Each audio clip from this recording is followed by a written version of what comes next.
මං ඉන්නේ මේ මොහොතේ මේ ස්ලැබ් එකක් උඩ. ඒ කියන්නේ ඕපන් ටෙරස් ස්ලැබ් එකක් උඩ බලන්න වැල මේ ස්ලැබ් එක ඩ්‍රොප් කරලා තියෙන්නේ. මේ ස්ලැබ් එක මේ ටික කව වෙනවා. මේ ටික ඕපන් ටෙරස් එක. මේ ටික සකව ස්ලැබ් එකකින් කව වෙනවා. මෙතන තමයි ජිම් එක එන්ටර්ටේන්මන්ට් ඒරියා තියෙන්නේ මේ ස්පේස් එක. ඒතර ඔයාලා බලන්නේ මේක මේ ස්ලැබ් එකට වඩා මේ ස්ලැබ් එක අඟල් 8ක් විතර ඩ්‍රොප් එකක් තියෙනවා.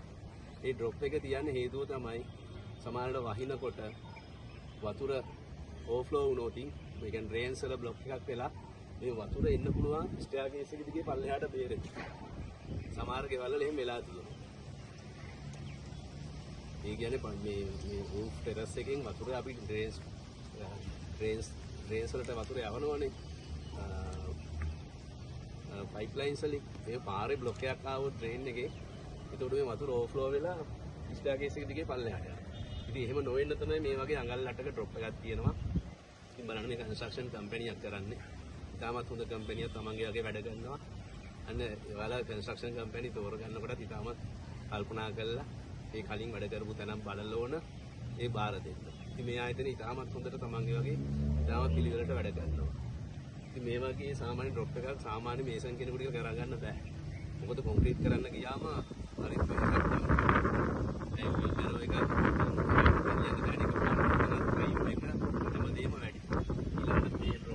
මේව කරන්න ගියාම බීම් වල නෙට් එක වැඩි වෙනවා. එතකොට 20 කුණු යූස් කරන්න වෙනවා 16 කුණු ඒව නවන්න වෙලා යනවා. ඉතින් ගොඩාක් වෙලාවට සාමාන්‍ය මේසන් කෙනෙකුට මේ වගේ දෙයක් කරගන්න අමාරුයි. වියදම අධිකයි. ඒක සමහරට එයා දෙන රේට් එකට ක්ලයන්ට් කැමති නැහැ. නමුත් මේ කම්පැනිය මේ ප්‍රොෆිට් එක බලන්නේ නැතුව මේ ඩ්‍රෝවින්ස් වල තියෙන විදියට වැඩේ හරියට කරලා තියෙනවා.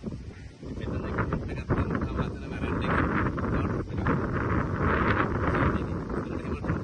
ලස්සන. මේ උඩට ආවම වුණත් එහෙම ඩ්‍රොප් වෙලා තිබුණාම හරියට නැහැ. මොකද ටෙක්ස්චර්ස් වෙනස් කරන්නේ නැහැ. ෆ්ලෝ ටයිල්ස් වෙනස් කරන්නේ. මේ ෆ්ලෝ ටයිල් එකේ ස්ටෙප් ටයිල් දාන්න නැහැ. මේවා 2x2 වගේ ටයිල්ස් දාන්න නැහැ. නැත්නම් ටෙරාකෝටා කරන්න පුළුවන්. නැත්නම් Y9 ලැමිනේටින් ටයිටේනියම් ෆ්ලෝස් වගේ එහෙම වෙනස් කරන්න පුළුවන්. ඉතින් ඔයාලා ගෙදර ඩිසයින් කරනකොට මේ අදහසුත් ගන්න ප්‍රධාන අරමුණ තමයි ඕවර්ෆ්ලෝ වුණොත් වතුර සිටින් එකට ගේ ඇතුළට යාම වැළැක්වීම.